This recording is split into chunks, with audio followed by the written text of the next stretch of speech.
Hi, everyone. We're going to get started in just a second, so if you need something, now's the time. I would also highly suggest that during the next 4 minutes while I'm talking, if you need something, that's probably the better time to do it than when our guests come and join us. So welcome, everyone. My name's Tracy DeVries. I'm Executive Director of the Women's Foundation of Mississippi. The last time we saw many of you was actually October of 2019.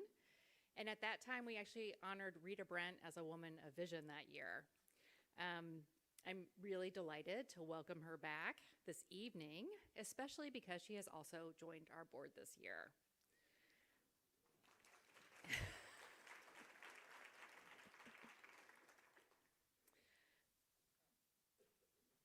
I promise to not take a lot of time, but I do need to go ahead and do a couple of thank yous. I want to take a moment here to say thank you to our event sponsors, Regions and Southern Healthcare. To all of our event hosts this evening, we very much appreciate you all. And to each and every one of you who came out tonight and purchased a ticket and have otherwise donated or participated with the organization over, for some of you, many, many, many years now. I also need to say a big thank you to our staff team, Frances Croft in particular for putting this entire thing together. Thank you, Frances. Letitia Latiker and Marquita Perkins as well. Thanks to you all for what you do every day. Also today, the other duties is assigned portion of the job description. And also to our board of directors, it's an amazing group of all women who serve on our board, and I appreciate all that you do year in and year out, giving of your time and your talent and your funds. A little bit about our organization. Our mission is economic security for women. As a public foundation, we raise money every year, and we combine resources from a variety of different donors to provide grants across the state of Mississippi that support women and girls in our three focus areas, which are access to opportunity, which are degree and skills programs for women, women's health care, and two-generation work, which focuses on the whole family, moms and kids. These right here are our most recent grant recipients. We're delighted to have some of them here in the room with us this evening. It's always good to see you on. I saw a few people. Hello.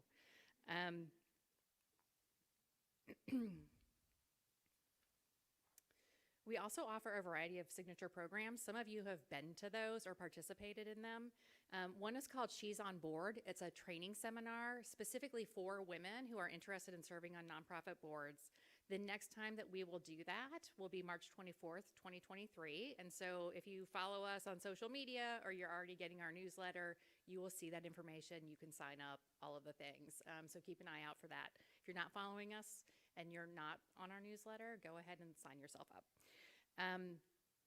We'll also do this year our Thrive at Work event in October of 2023, date to be announced.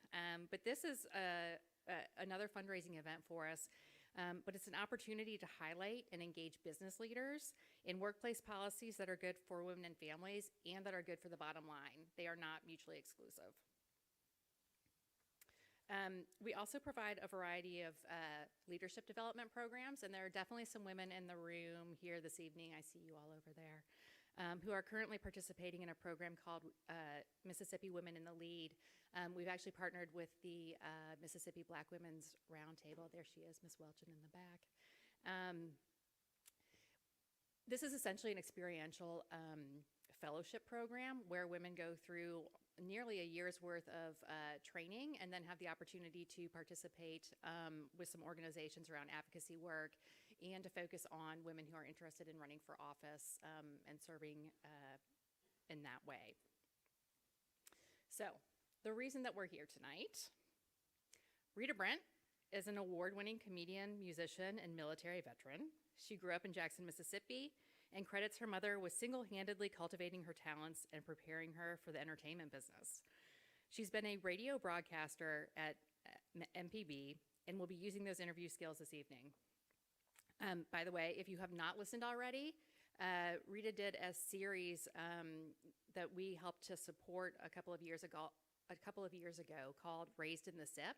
Their podcast, you can find them where you find podcasts, and they were some really powerful interviews. And so if you enjoy this evening, you're definitely going to want to go and listen to those as well.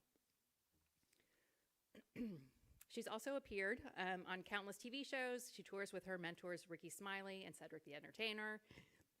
Pardon me. And she has written for the Emmy Awards, the Academy of Country Music, the People's Choice Awards, and Stand Out, an LGBTQ celebration on Netflix. And we are very young in 2023, but she has also, she became a first-time Writers Guild Award nominee in 2 categories. So that's exciting. Rita Brent. I'm her fangirl. And of course, Angie Thomas is also from here. Born and raised in Mississippi, she now calls Atlanta her home. She's a former teen rapper whose greatest accomplishment was an article about her in Right On magazine with a picture included. She's blushing now. She holds a BFA in creative writing from just down the street at Belhaven University and an unofficial degree in hip hop. She's an inaugural winner of the Walter Dean Myers Grant 2015, awarded by We Need Diverse Books. And of course, her award-winning acclaimed debut novel, The Hate You Give, is a #1 New York Times bestseller and major motion picture from Fox 2000.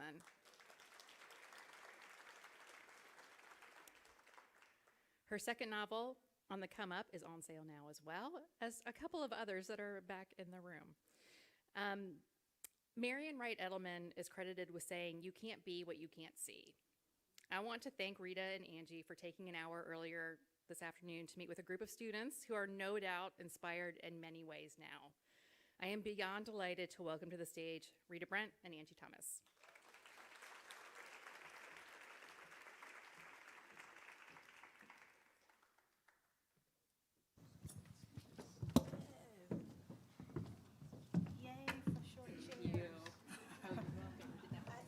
I hate going on stage and there are those chairs you have to hop up in, and when you're height challenged, it's like, is the entertainment me getting in this chair or is it me talking?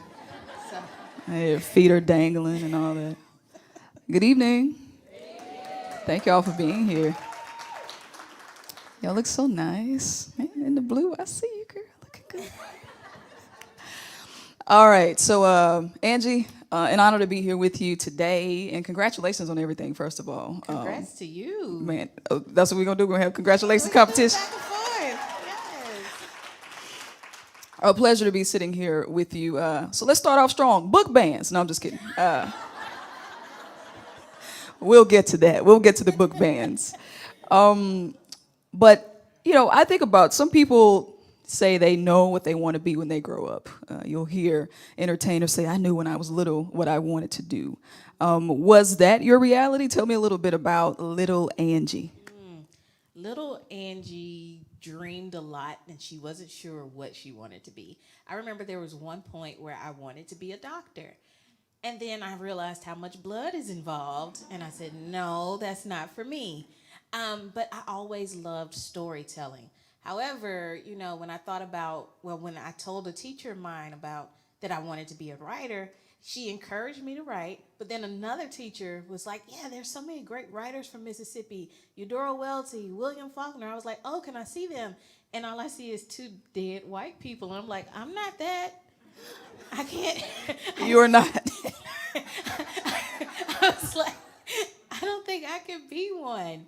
But I loved storytelling, and I was trying to figure out for the longest, how can I tell the kinds of stories that I wanted to tell? And it took me going through a failure of trying to be a rapper, and then realizing that's not for me. If I got into a beef with somebody, I'd cry. So no rap beefs for you. That's too heavy. Okay. No, I'm not made for that life. But I still love storytelling. So I went to Belhaven, and while I was there, I studied creative writing, and I studied all kinds of writing in that program. And that's when I realized my love for fiction. And it was a professor who encouraged me. He said, well, if you want to write stories, write the kind of stories that you want to tell. Why write what you think everybody else wants? You know, write about your neighborhood, write about Jackson. There are stories here that need to be told. Somebody needs to tell them. So that's when I got the bug bite. but it took a while to get there. So, in a world where they're trying to silence voices, they're trying to silence words and silence books, do you feel a responsibility to tell those stories? To a degree, I do, but I think the responsibility is on everybody in this room to make sure that I can. You know, Yes. I can't. I can't show up at the school board meetings advocating for my book because I'm just going to look like somebody that wants her books sold. Yeah. You know, it takes people like the people in this room going to and making sure that books like mine are made available.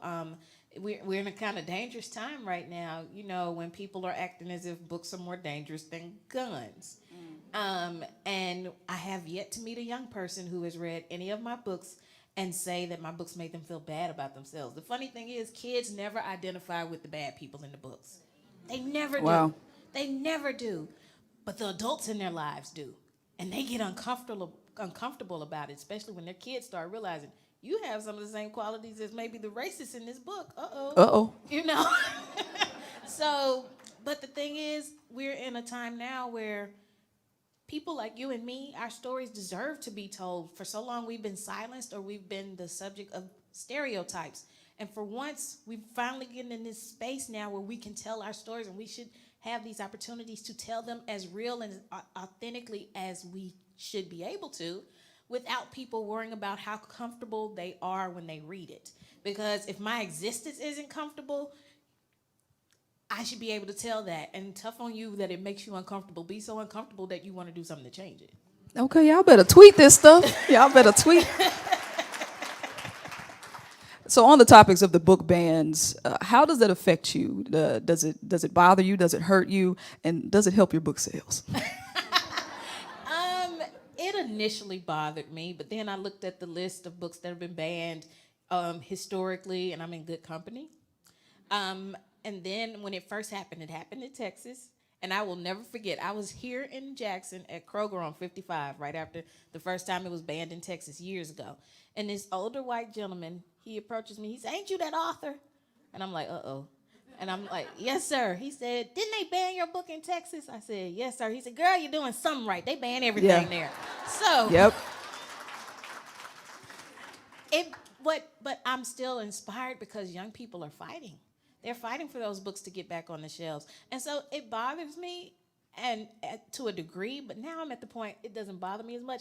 I will admit it bothered me when it happened in Ridgeland because my mom has a home in Ridgeland. My mom was like, "I'm moving. I'm gone. How dare they take my baby's book off the shelf?" Hey, mama. What bothers me more than anything is the message it sends to the real stars out there who pick up The Hate You Give, see themselves in this story. The message is telling them is, your story makes me uncomfortable, your life makes me uncomfortable, nobody should know about it, you should be silent. That's the issue I take. And so we need to think more about what are we doing so that young people's lives are reflected in these books and we make sure they feel seen and they feel heard, even when it makes us uncomfortable. What can we do to make sure that they feel seen and heard and they have a voice and that we can have productive conversations so that we can improve things? Because my biggest hope for The Hate You Give is that it becomes irrelevant. Ooh, yes. I want young people to one day read that book and be like, it was like this? We went through that? You know, people went through that? I can't believe that. And the only way that's going to be possible is if we continue to have books like it available so that young people can recognize, here are the issues, here's what needs to be fixed, I can fix it. That's good. And since you mentioned your mother, I'm curious about, and you praise her a lot, how did she teach you to be a visionary? She looks ready to get up here. No. Oh, no, you want the ma'am. mic? No, please don't. My mom always encouraged me to dream, and my mom instilled faith in me from an early age. She instilled in me, well, baby, take it to God. If it's something you feel like you desire, take it to God, pray about it. I will never forget being 9 years old and wanting a Nintendo 64 so bad. And so she was like, well, pray about it. And so I remember putting a picture of it under my pillow, and every night I prayed for a Nintendo 64. I got it. I remember even younger than that, being a kid, wanting a bicycle. 5 years old, I wanted a bike. And she said, okay, let's pray about it. At 5, I prayed about it. No, I was 4. I prayed about it. And my elementary school, Johnson, every year the adopter of the school would give away a bike, but it was usually only to first through fifth graders, never kindergarten and pre-K. Well, that year that I prayed for that bike, they accidentally called my name as the winner of the bike.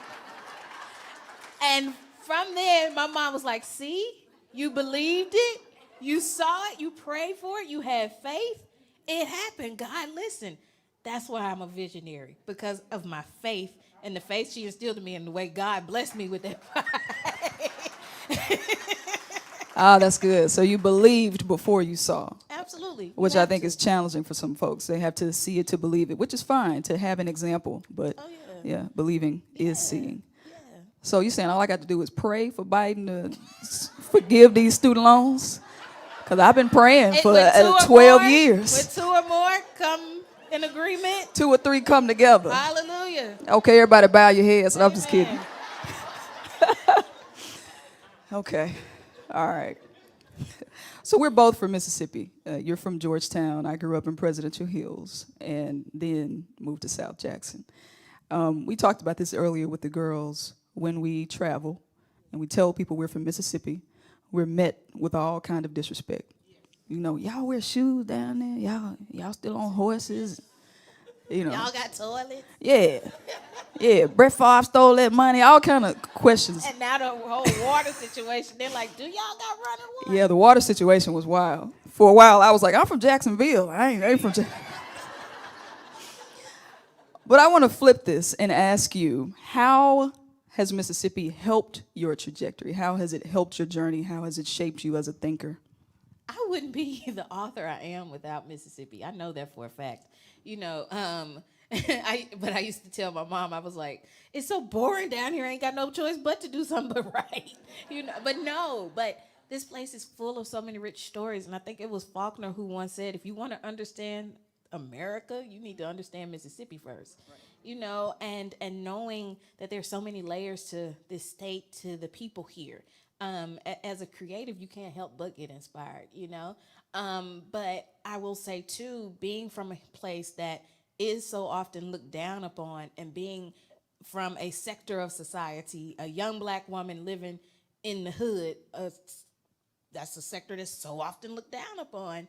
You know, I know what it means to fight against the odds. I know what it means to fight against those stereotypes. So if nothing else, being from Mississippi gave me fight.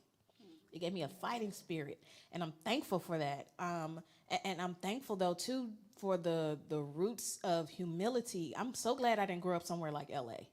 Like, I meet people from L.A., I'm so glad I have. On their skateboards. Yeah, skateboarding everywhere. Impossible meat, and I'm so glad I'm homegrown, you know, and I have those roots. So Mississippi breeds authenticity. And I hope to be proof of that. So what is your relationship like now with Mississippi? Is it growing on you? It is. You know, it's once you get away, you start to miss some things. Listen, when I was in New York, we've talked about this.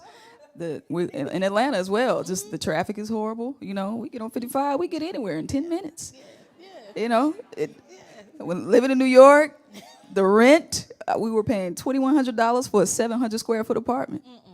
You know what I mean? Like, we really take things for granted in Mississippi. But, yeah, your relationship. Yeah, no, I was on the way back here. I hit traffic on 55, and I'm like, this is nothing. Yeah, it'll be over in a flash. It'll be all right. But, no, yeah, I think Mississippi, the thing about Mississippi, someone once described it, and it's not to downplay this, but someone once described it almost as having an abusive parent. Yikes. It's someone you love, but at times it doesn't feel like they love you back. Mm-hmm. You know, it's someone who you would do so much for, but at times it feels like it spits in your face, especially as a black woman. But I would still, you can't talk about my mama. That part. Know? That's what I feel like. Keep Mississippi name out your mouth. You know, exactly. So it's so much like that, and that's for me. You know, I'm thankful I had a loving mother because I see her looking at me. My mom wasn't abusive or anything like that. I'm so you see the look she gave. But I can imagine that this is similar, and it's, but I love this state and I know what it can be. I know what comes from here. I know there's so much good here, and I do not like anybody talking about it except for me. I can talk about Mississippi That's all right. I It's like want. it's like a problematic cousin. We can talk Yeah. about it all we want, but let somebody from New York come in here talking about Mississippi. Yeah, we got problems. Exactly. So it's a growing relationship. It's an evolving relationship. Yeah, and I want to be part of the change in Mississippi. I don't want to be excluded from that. Yes. Who were you being interviewed by? Somebody famous. Let me see. Gail King, I think. And you said this quote, and it really stood out to me. You said, "We have to stand in our authenticity as artists. I'm all about being your authentic self, all about speaking your truth, standing in your truth. As somebody who's had her books banned all over the country, I'm all about standing in your truth, regardless how it makes people feel, and I want young people to do that." So that sounds wonderful, and I subscribe to that. But how does one find the courage to be authentic when it feels like too big of a risk? That's a good one. Because I don't want nobody losing their job. But I would say too, what I have to ask myself, and what I've asked myself a lot lately is, well, what's the other option? What's on the flip side? Do I want to regret not doing something? Do I want to look back and say, oh, I wish I would have been my authentic self in that? Or would I rather be my authentic self and maybe, wonder, did that go how it should have gone? Maybe not. I'd rather have regret about, maybe how it went, as opposed to having regret that I didn't even give it a shot. And I'm learning that more and more in what I do. Writing for teenagers, I better be authentic. They will call you out. Yes, and put you on TikTok. Put you on TikTok. Yeah. Listen, they will do it quickly. So I have to be authentic with them. I have to be real with them. But they've taught me so much about that. Like I remember I did an event once and I was talking about code switching, and I was like, I'm code switching right now.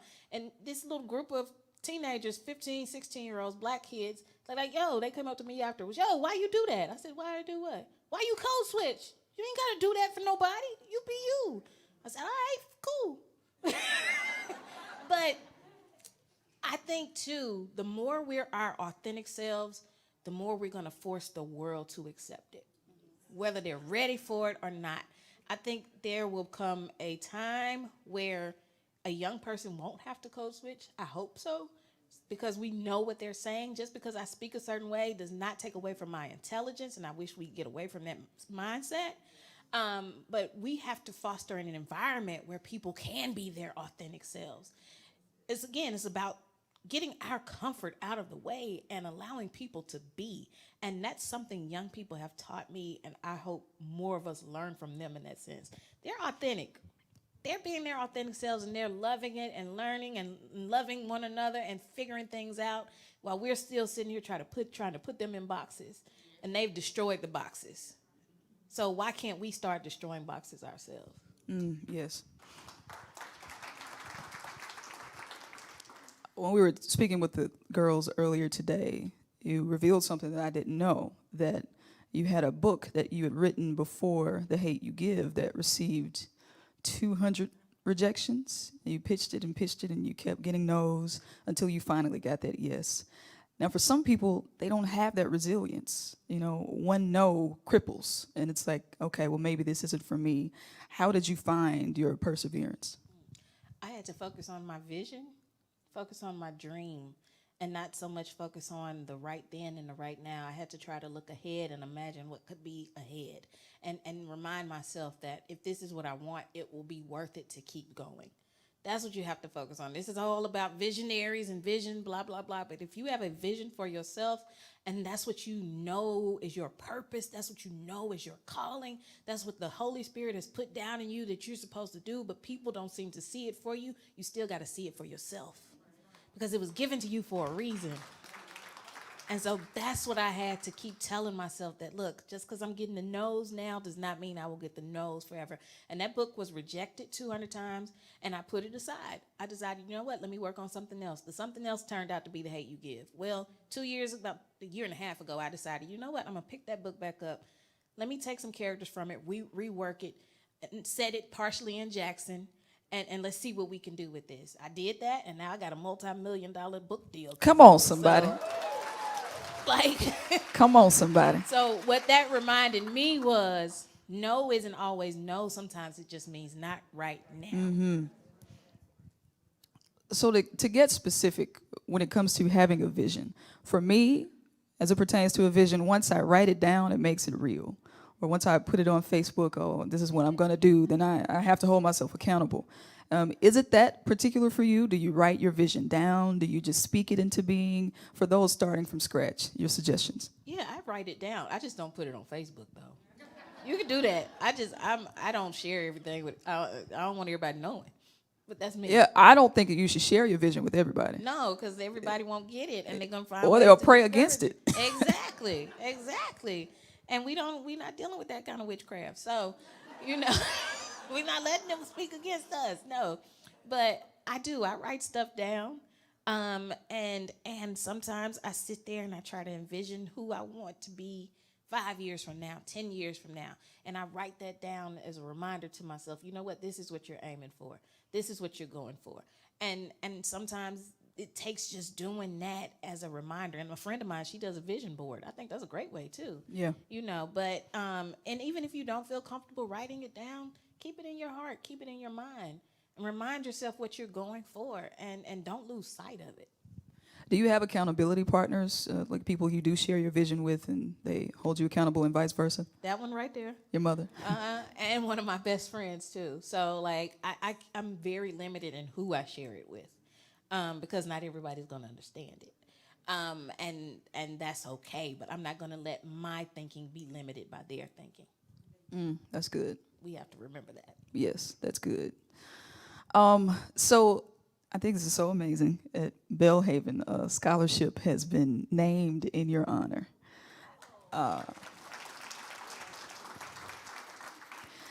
Now, I don't know if you agree with this, but college seems a little overrated these days for people in here with children.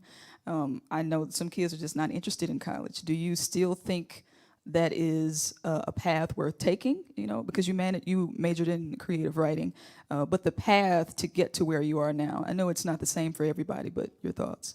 Yeah, I think it's still an important thing. I don't think young people are taking into account that college isn't just about going to class and taking tests. It's about the experience. It's about the networking. It's about the relationships you create. It's about the communication and all of this and that. So I'm thankful that I went. It's about the exploration. You know, it's the one of the times in your life, if you're privileged to go, where you can have the opportunity and the space to try to figure things out. You can change your major. You could change your college, this, and this, you know.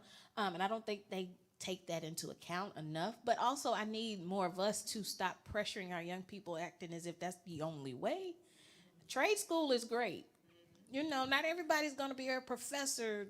We need plumbers too, you know, and there's nothing wrong with that. So we need to give young people more space to figure it out. I think as a society, we make kids feel as if once you're 18, you need to know exactly what it is you want to do.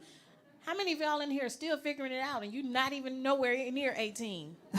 Right. Exactly. We're all still figuring it out. So I think we have to give them space to learn themselves and grow and change. Now, you brought up the word pressure. I imagine you feel a lot of that, especially being number one on the New York Times bestseller list. How do you deal with that? Because people are always like, well, what's next? As if what you've already done isn't good enough. So how do you deal with that pressure of measuring up to your accomplishments? I will say, like, the second book was the hardest book I ever wrote because I felt so much pressure. On the Come Up was my hardest book. I'm still surprised that book succeeded. It's got a movie. Paramount Plus, check it out. You know, I'm still shocked that it did anything because I put so much pressure on myself. But then after all that pressure I put on myself after the book came out and it did well, I was like, well, all that pressure was for nothing. Why did I even do that? So by the time I was working on the third one, I had to tell myself, look, write what you want to write. Tell the story you want to tell. And the best thing I do for myself is I unplug. I don't read reviews of my books. If you like it, great. If you don't, all right, fine, whatever. I don't read anything about me. I don't pay attention to the awards I get and stuff like that. Like stuff will come in the mail to my mom's house instead of mine. She's like, "Girl, this award just came from blah blah blah." Oh, cool. I don't And why focus on why it. do you make that choice? Does it just keep you humble, or? Oh yeah, to keep me humble, but also because that's not what I do this for. You have to remember what you do it for, why you do it, who you do it for. I'm not doing it for the reviews. I'm not doing it for the awards. If those were the things I was doing it for, then yes, I'd focus on that. So, and that would add the pressure. So I had to remind myself, why do I do it? Am I doing it for the accolades? Am I doing it so I can be a bestseller? No, I'm doing it because I love storytelling. I'm doing it because I want to give young people stories. So I have to focus on that. And that took so much pressure off of me. That's good. All right, I'm sure this is a question many people want to know. So you have worked with some huge celebrities, Sanaa Lathan, Issa Rae, Anthony Mackie. Do you ever, and if you do, how do you deal with imposter syndrome? Questioning or doubting whether or not you belong in the room. I definitely struggle with that.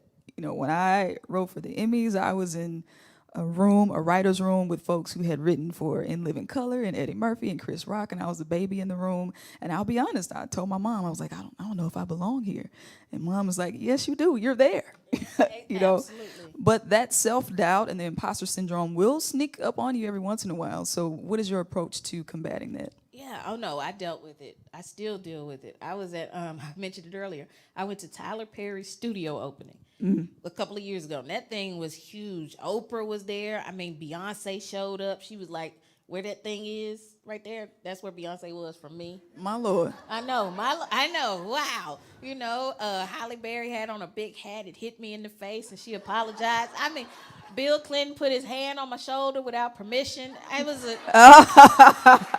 Why am I not surprised? that whole thing. So I have to tell. Tyler had he had this Sunday church service and he had it in this big tent, but you couldn't tell it was a tent. He had that thing looking like an actual church. Yeah. And so my mom, I brought her. We get there early to get our seats. We sit on the end, you know. And so we see these guys in these black suits standing around like, oh, okay, this is interesting.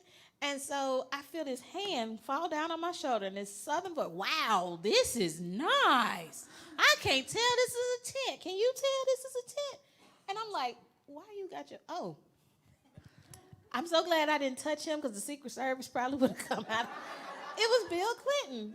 Of course, Bill Clinton puts his hand on folks he don't even know. He's like, I'm Bill. Nice to meet you. I'm like, you should have started with that.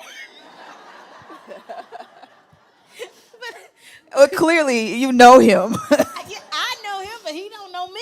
True. I mean, there was some, now that I think, I need to talk to my therapist. There was some stuff that happened that weekend. Oh. Anything you want to share? It won't leave the room. Did he kissed me without permission P. Diddy. on my cheek. I Uh. was like, I don't know where your lips been. A lot of places. He ain't always been Diddy. He was puffy at some point. And as a Tupac fan, I was like, man, if you don't get the heck up off of me. But anyway, that weekend was a prime example of feeling like, why am I here? You know, why am I here? And when did you realize that you were supposed to be there? I realized I was supposed to be there when Tyler himself got me. And he came over to me. He found me. And he said, I'm so glad you're here. I was like, this is a lot. I don't know. He said, listen. And this is what I took with me. He said, listen, anytime God orders your steps and puts you somewhere, that's where you're meant to be. He said, don't ever let anything or anybody take that from you. He said, if you here, you're supposed to be here. Mm-hmm. That's what I took from that. That's what I take now whenever I go into space and I'm like, am I supposed to be here? I remember what Tyler Perry of all people said. If you're supposed to be here, if you're here, you're supposed to be here. Mm-hmm. Know that. So even when I'm like, okay, Lord, I'm Bill Clinton, but you know, okay, I'm here. Somebody said that should be your next book. The love Bill Clinton did. The night Bill touched me. You talk about banned.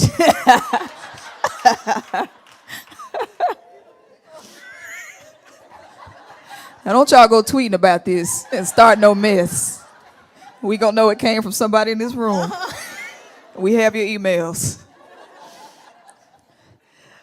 So who do you listen to? Whose voice do you give value in your life? Because there's a lot of chatter. You know, I listen to my mother. She's like my spiritual guide, and it's just wonderful that we have that. And they've been just chitter-chatting Yeah, they all just bonding evening. over there. But whose voice do you listen to, and whose do you silence? Well, I listen to my mom's for one. Sometimes she says not all. She says not all the time.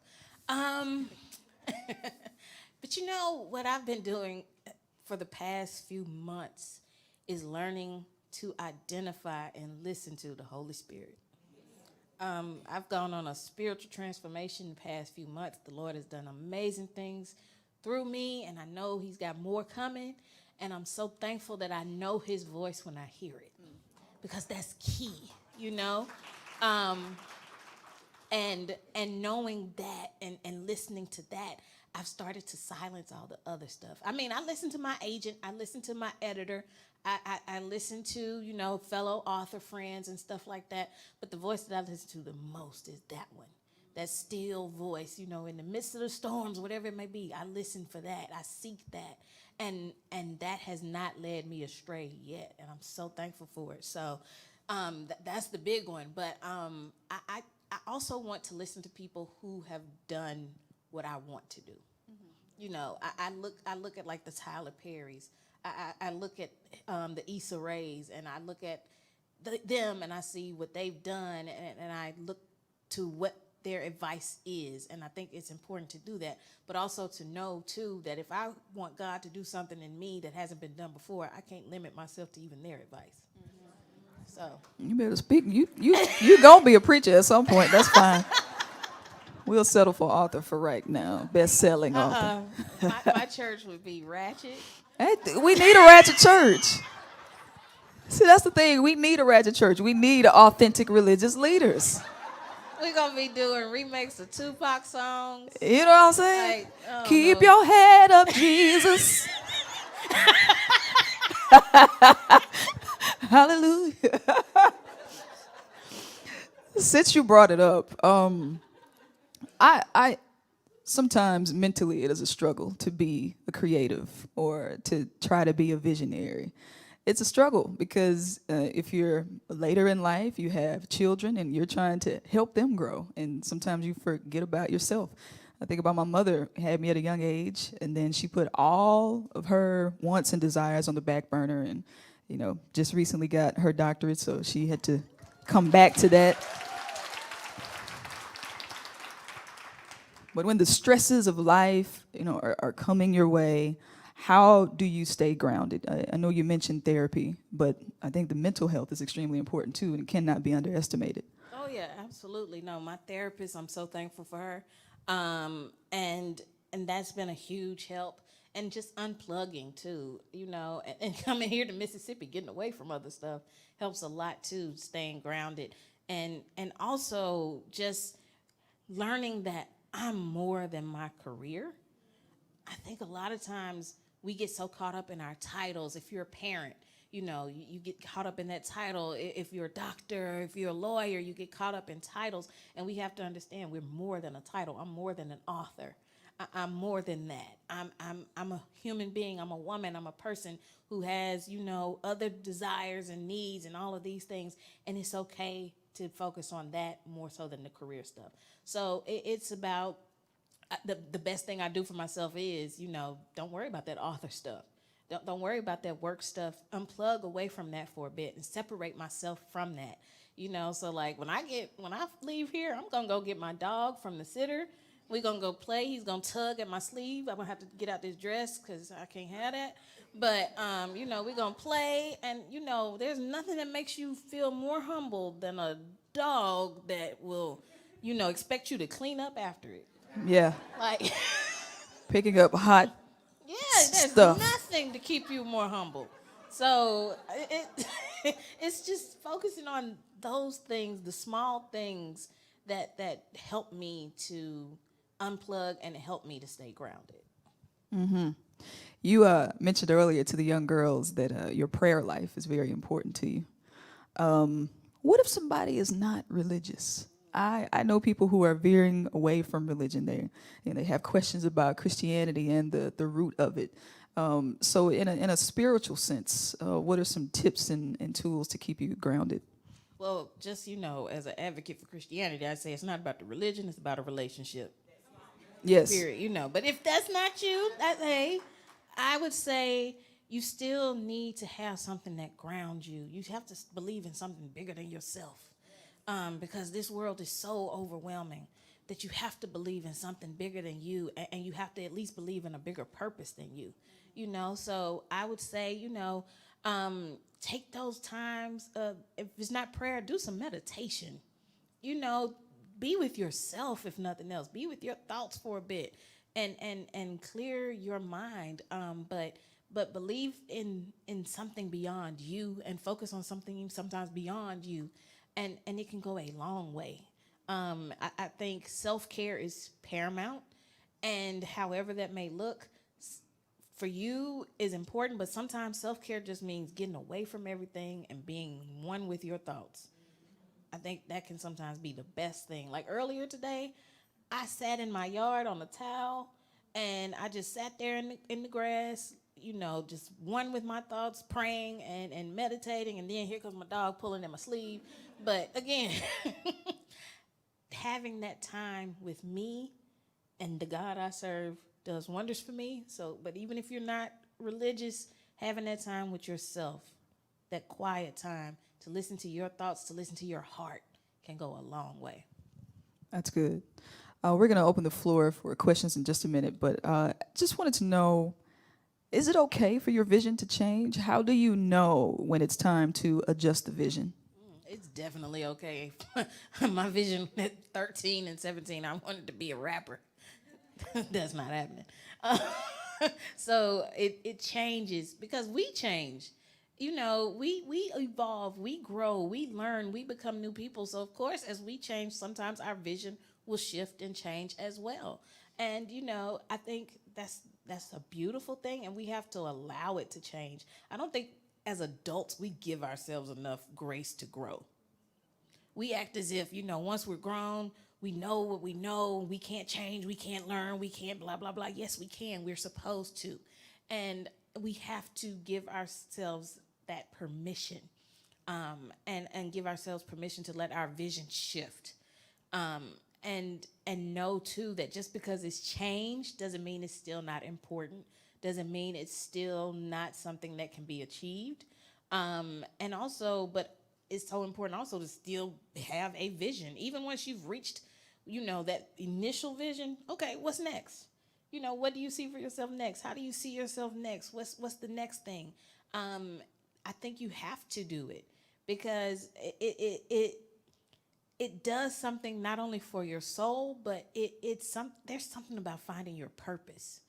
There's something about figuring that out, or at least getting an idea of it, that keeps us going. So, yeah, I need y'all to be dreamers.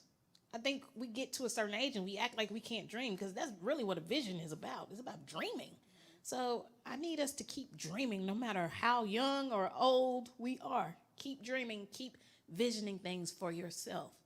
And that will inspire the next generation to do the same. Yes, I think that's a good note to end on. Angie, thank you so much. And thank you for your courage in the face of adversity. I mean, just getting your books banned. How silly. So what we're going to do now, and I feel inspired. Do y'all? Do y'all take notes? Okay. So what we're going to do now is take questions from the audience. If you have any for Angie, if you have any for me, our Vanna White is going to walk around with the microphone. So any questions, we can take those at this time. I know y'all got some.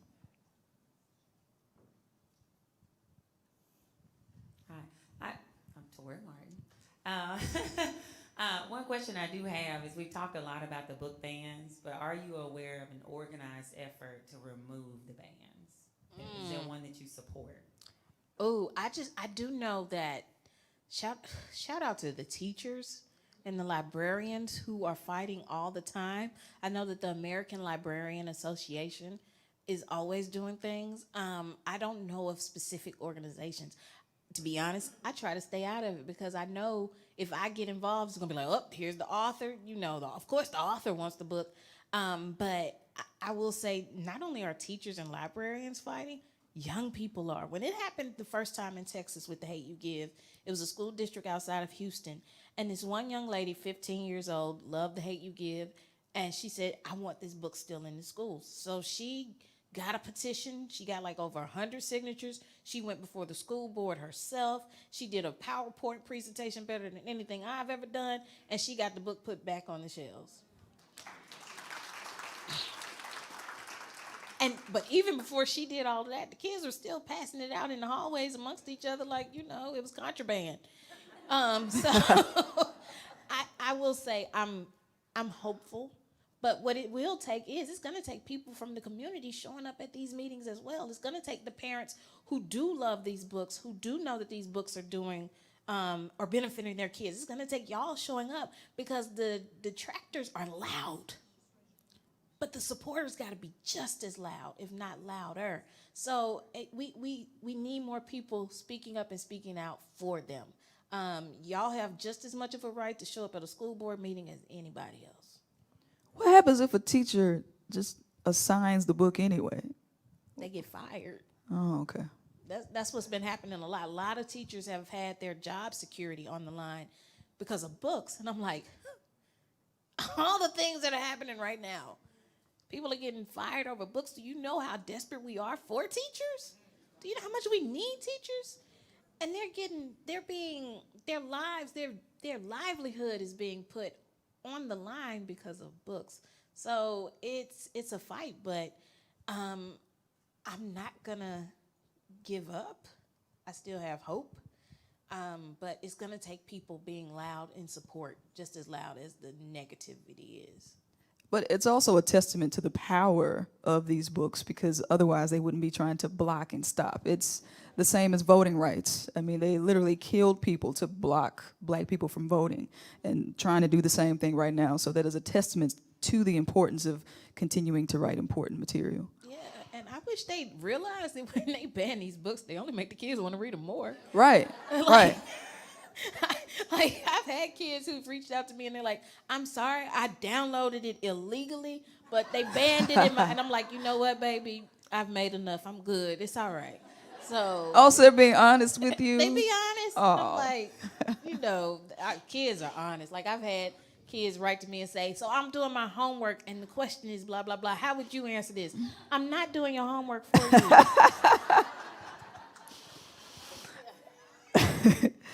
Hey, Dr. Owens, how are you? Hey, doing great. The host of Southern Remedy for Women Fridays on Mississippi Public Broadcasting.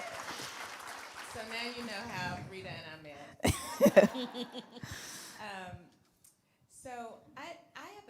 I'm Michelle Owens. I was okay with the blood, so I ended up staying with the medical route. Good job. But I have a daughter who is 9 years old, and she has developed over the course of the past year a love for literature and a love for writing. And so one of the things that she has decided to do is she writes these books and these stories.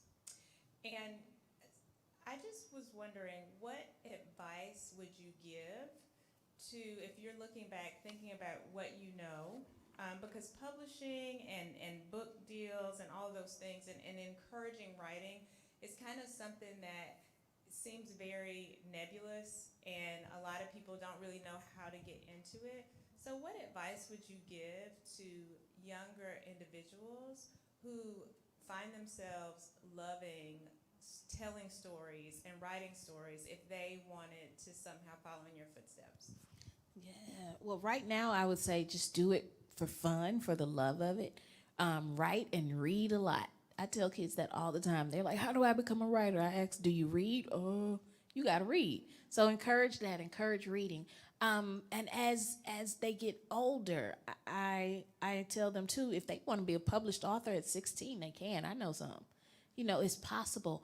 But the best way to become a writer is to become a learner, to become a reader, to learn and to learn the craft and to learn it by reading different kinds of books. So I would say that's a great start. And then, you know, if you later on you want to take it, they want to take it, you know, make it a career, take some classes. You don't necessarily have to study it in college, but, you know, libraries offer classes on writing, things like that, you know.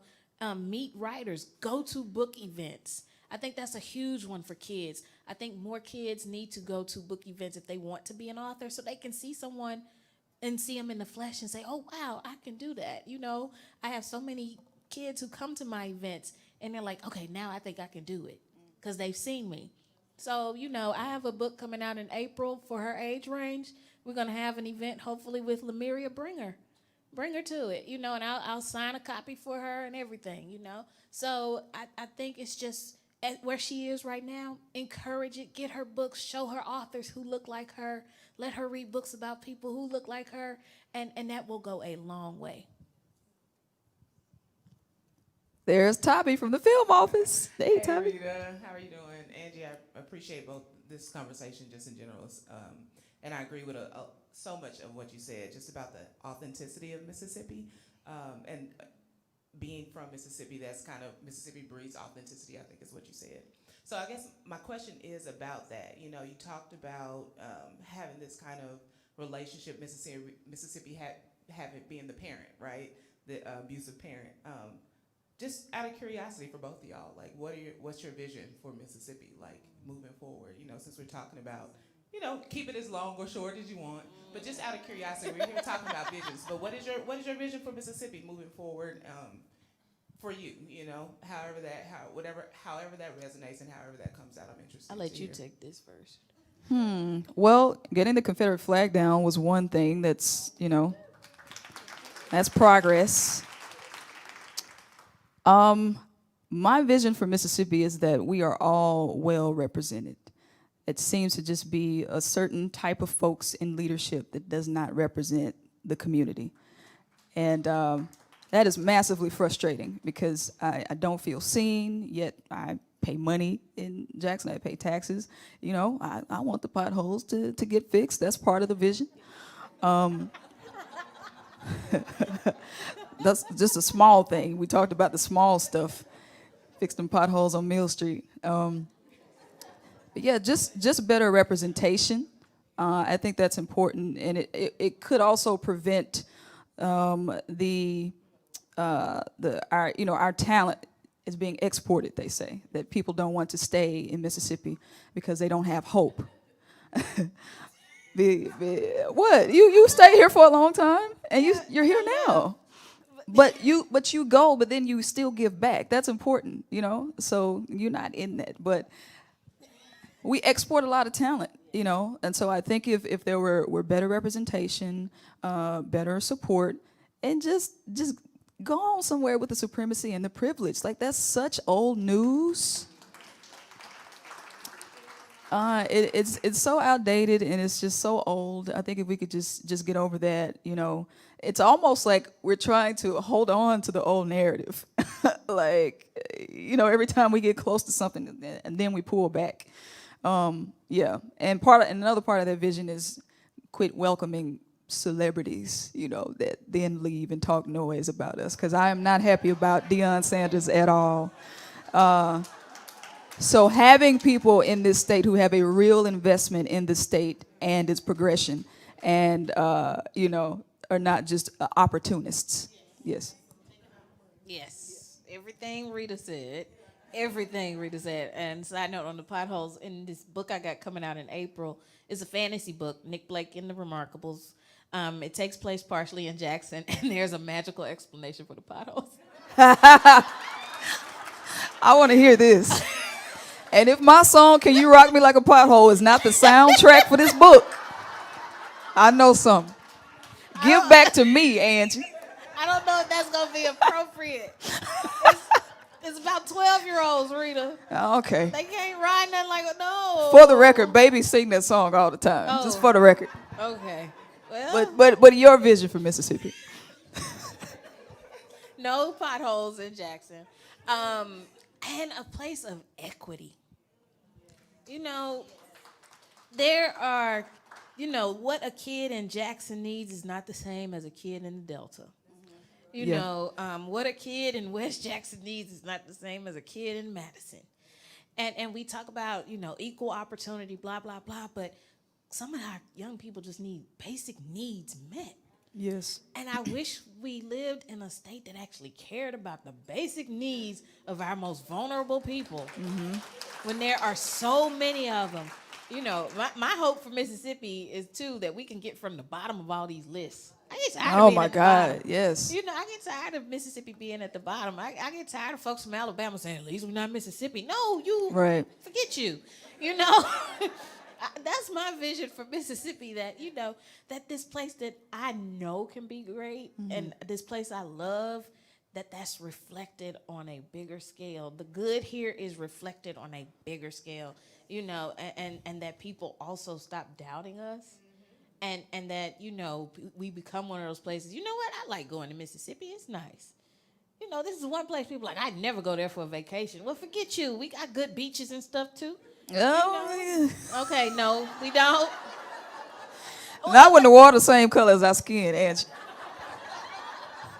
Well, let's hope that's a better Mississippi one day then, too. Better. Yes, we'll Yeah. import some blue water.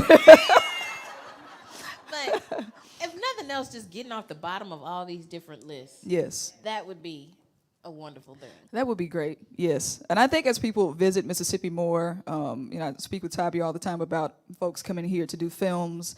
What's the man named? Tate Taylor brings people to Natchez all the time. And some of those stars go on to buy a home in Natchez, and then they start with the infrastructure. So that's good. Once you experience Mississippi, you realize that there is some goodness here in comparison to the challenges you may and the things you experience in New York and LA. I feel really grounded here. I like just driving and not hearing horns, and I have pulled over on the side of the road to touch cotton, just to connect with my ancestors, because my grandmother picked cotton. She's still alive. She picked cotton in the Delta, so like these are my roots, and I don't want to get away from them. I think it's a lot of folks' roots. Once they get here, they realize that. So I think it is important that we continue to change the narrative. Absolutely. Yeah. Hi there. Where are you? Hi. Good evening. I am a transplant from California. It's beautiful here. But I'm from Tennessee. I was born and bred in the South. And so when I decided to retire, well, first of all, I was diagnosed with a double negative tumor cancer. I'm cancer-free. Yes. And I didn't tell anybody where I was moving, because I knew I would get that backlash. But what is so interesting is they know nothing about the South. That's right. Black wealth originated from the South, and so did white wealth. So finally it got out, Dr. Terry's retiring, she went to Mississippi. Girl, what you doing going to Mississippi? I said, what do you know about Mississippi? Well, they brought up all the history. I said, I said, racism is right here. I was on a hiring committee. I taught at the community college for over 20 years. I taught in the public schools in Nashville. Oprah and I were the first African Americans to be on television in Nashville. That was a dream. My dreams came true. I mean, to me, I think we need to redefine what's rich. It is not about money. I didn't say you had to be broke, but it's not about money. It's about your dreams coming true. People die in the graveyard with their connections. They don't want to share them. And I told somebody, if you try to take me out of Mississippi, boy, I'd have you arrested. Because I love it here. I'm grounded here. Now, why did I go back to Knoxville, Tennessee? Well, most of my family has died. I'm the baby, and I'm 3 years old. And but I knew that I needed to go. I needed to return. This is my roots. I didn't want to live in a condominium anymore. I wanted to live in a home that I grew up in. And so I started looking about a year and a half. And anyway, my good friend of 45 years, who's from Jackson, Brenda Moman, and she said, Ashley, why don't you come to Mississippi? I said, I haven't been there, but I'd love to come. I have a bucket list. First of all, I want to make sure there's a good medical community. Check. I wanted to finish my book, which is kind of an opportunity. I was the one that said that I knew Joe Maxwell, who taught you at Belhaven. And his stepmother, I hate to use these words, the wife of his father is my neighbor. And when she found out I was going to finish my book here, she got busy with Joe. Joe, aren't you going to introduce Angela to Angie Thomas? Well, I'm busy, I'm sorry. And she'd say, here she comes. That's why I'm here. And my book, I do have a chance, Angie, I really look up to you. I look up to you also, like a comedian. I took my dissertation. My dissertation was the lived experiences and teaching practices of African American teachers who taught in the segregated South. These are unsung heroes. You know, we hear about Martin Luther King, but there are those of us who have grown. I mean, we go into a dilapidated building, but our teachers bring roses and flowers and tell us we can be anything we want to be. You see, some of the students I taught in community college for over 25 years, they don't even know what dreams are. You know, with Langston Hughes, what happens to a dream deferred? Does it dry up like a raisin in the sun, or does it? Oh, it's just, they had to repeat that every single day. That's how I didn't realize that I was doing the same thing that my teachers did for me. You know, we have to keep hope alive. And all these books and all this, you're right, we must do something about it. But kids are selling these books out of the trunk of their cars. So what is it that America needs to change its education system? You've got teachers who run past the students to get out of the schools when the bell rings. They knock the students down trying to get out. Come on now. We need that dedication of these teachers who taught during racial segregation. As Angela Davis would say, when she sang, lift up her voice and sing, she talked about this. All of my teachers have made their transitions, but it was a wonderful thing just to interview them. And my book is lifting them up, teaching the hidden curriculum to help African American students beat the odds. Thank you. Well, I say too, we do need more teachers, but we also need to make sure teachers have the resources they need. Teachers have the pay that they need. Right. We have to, the teachers do not get paid nearly enough for all that they do. Let's be real. Teachers spend more time with your kids than you do. If you look at the hours spent in a week, and we don't compensate them enough. We expect them to be therapists and educators at times. Parents too. So we need to make sure teachers have more resources. And I will tell you all, a great way to support teachers is a website called donorschoose.org.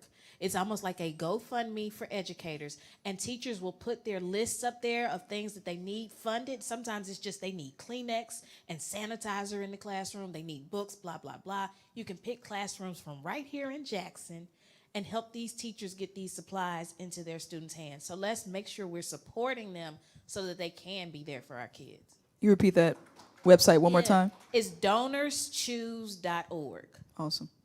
Yeah, on the topic of school shootings, they were discussing whether teachers should have guns in the classroom, and the teacher's like, we don't need guns, we need markers. That's what we need. Yeah. Any other questions, Tracy? Okay. Hi, I'm Jennifer Welch. I grew up very close to my grandmother, Grandma Jane, who was a third-generation college graduate, and she taught English and Latin for 40 years and wanted me to go to college, and she loved to share books with me, and that was one of our common ways that we shared, things together. And Rita, I had an aha moment when you were talking recently about speaking a certain way in front of an audience, and I think that I'm aware of the privilege that I've had to have a college education, but I was wondering if you would elaborate some on colloquialism or dialect, and whether or not proper English is really Anglo-Saxon English, and how someone like me can be a little bit more aware of the privilege around education. Yeah, that's the problem. When you say talking proper, people equate that to talking white. Or if there is a black person who enunciates, it's like, oh, why are you talking white? Like my wife is like that. She she speaks very proper, and people tell her all the time, you sound white. But I'm like, why is white the standard of excellence for language and speaking? I don't think it should be. And Angie can elaborate on this because she is intentional about how she writes in her book. And sometimes she says she uses Ebonics. But to your point earlier about code switching, when I first began working at Mississippi Public Broadcasting, I was trying to speak away because I was aware that most of the listenership was white. And it came off very inauthentic.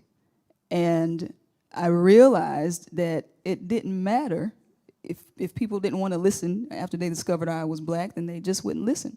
But once I started being myself and just speaking how I speak, which is not bad, after I started just being myself, I really blossomed at the station. So just the mere fact that you're aware of that and that you can identify the problem, that means that we can start to fix it. But I think Angie can elaborate because you said in your books you say finna and ain't and stuff like that because it's relatable. Absolutely. It's the way we talk, it's the way we communicate. And we have to make sure we stop putting out this messaging that if someone uses certain words, that takes away from their intelligence. It does not. If you understand what I'm saying, that's the point of communication. If you get it, you get it. We're communicating, you know? And that doesn't take away from my intelligence. I will say ain't, I will say finna, I will say gonna, and I still had a 3.98 GPA at Belhaven University. Right. You know? So I get why though. The thing is code switching is now it's a survival tactic. We have not fostered an environment where we can thrive without it. And so I tell young people that they still have to use it because there's still going to be people out there who make assumptions about them. But I think what we, like us in this room, we can start being the ones who stop making those assumptions. We could be the ones who pay attention and listen. You know, some of y'all had meemaws who said ain't and stuff too, and you still understood what meemaw said. Meemaw was still wise. That did not take away from meemaw's wisdom. So why does it take away from Devontae's wisdom as he's going down the street when he says ain't and finna? You know?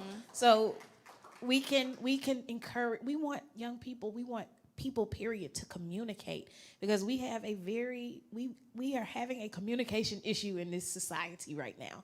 We have a communication issue in this country. And if we stop focusing on how people say things and instead focus on what people say, it would take us far. Yes. Hi, my name is Brenda Myers, and I am an author, entrepreneur, visionary as well. And I have two things. One is a statement. The statement is, if someone looks at you and say, "Oh wow, you speak really well," that's not a compliment. It's just they're expecting you not to.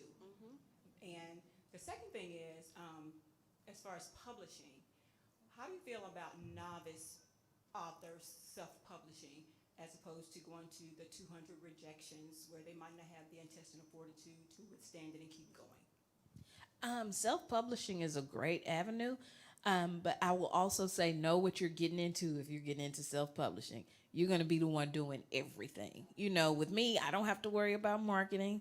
Like Rita likes to say, that's not my ministry. Marketing is not my ministry.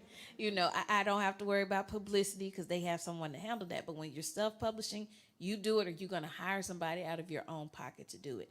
I think it's a great way to make it as an author, to thrive as an author. And if you're someone who feels as if, you know what, I can handle that, I can do that, then go for it. You know, because one thing also is that with publishing, we're still trying to knock down doors and knock down walls that allow for people like me to be able to tell stories, people like you to be able to tell our stories. You know, in my field, Kids Lit, The year The Hate You Give came out, there were still more books featuring animals and trucks as the main characters than black kids. You know, so I'm still pushing. I'm in an environment that is not necessarily always open to authors like me. So know that as well, and but know that if they won't open the door for you, you just, like Tyler Perry said, they're not gonna let you at the table. Build your own table, and that's what self-publishing allows you to do. But even with your agents, you know, you have to give them percentages and things. Yeah, because I hate giving a percentage. I hate it. I just got rid of my manager. I'm like, there's too many percentages. Ain't no percentages left for me.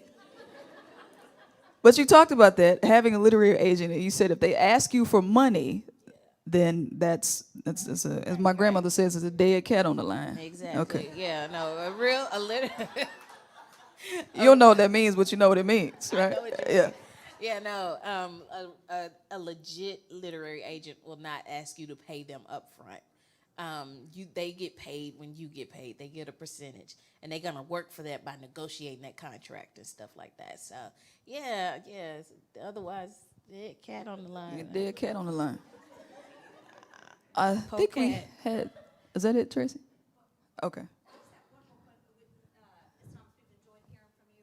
I was just going to ask Ms. Brent, when your vision as a younger person, did you see yourself as a comedian, as a writer, as an actress? What moved you when you were younger, and how did you get to where you are? Oh, well, I am fortunate to have had a mother who cultivated a lot of my talents, and she supported me in whatever I did, because I did a lot. I was on student council, and then I started drumming at a very young age. I didn't start being interested in comedy until 24, because I didn't see Mississippi as a place where comedy thrived. I'm thinking music, so I did that too. But I was just fortunate to have a mother who was extremely supportive and made sacrifices for me to pursue my interests. And I realized not everybody has the means to do that, because it takes money to put your children in extracurricular activities, because you got to have a uniform for everything. And then they want you to have different color uniforms. You got to pay for those. And then you had to pay for different shoes and instruments. And I play the drums, so that's like 8 pieces. So I always did the most expensive things, but but it's paying off. It's paying off. But as Angie was saying about your vision shifting, I am committed to not putting myself in a box and not letting anybody put me in a box. And if I decide today that I don't want to do comedy anymore, I want to become a rapper, I'm going to make that decision, because I feel that God is with me. And I say this all the time, that what is divine cannot be denied. So as long as you stay out of the way, you listen to the Holy Spirit, and you trust your instinct on what it is that you're supposed to do, your passion will become your purpose, and then your purpose will turn into money. Yes. Thanks, you all. Unfortunately, we have met the time. And I want to say an enormous thank you to both Rita and Angie for joining us tonight. Good job. Good job. You're awesome. We gonna be a rap duo? Let's do it. Don't play with me, y'all do. We're gonna be a rap duo. Yeah. We're going to be called the Pothole Sisters. But I'm telling you, if we get in a beef with somebody, I'm crying. I'm not gonna Well, be that's no fine. good. That's distracting if you just cry. And I'm gonna guilt trip them. yeah, you cry and I'll run. And then we're going to co-write something. We'll do a follow-up to the Ride Me Like a Pothole. Okay. You want a rap verse on it? Oh, Lord. Let me think about that. All right. Sorry. Are you going to do that now? Rock.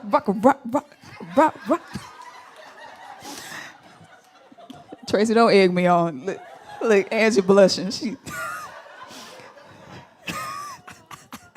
We'll work on it, and we'll drop it later this year. All right. We'll bring you all back next year, and we can Awesome. do that. That'll be great. Thank you all for coming tonight. It's so appreciated. Thank you for your time and sharing your stories with us. We are grateful. You're welcome to stay and continue to spend time with each other and chat. For our sponsors and our event hosts, if y'all want to go on upstairs shortly, that's lovely. Please check with Francis or I if you're confused. Thank you so much. Thank you. Bow.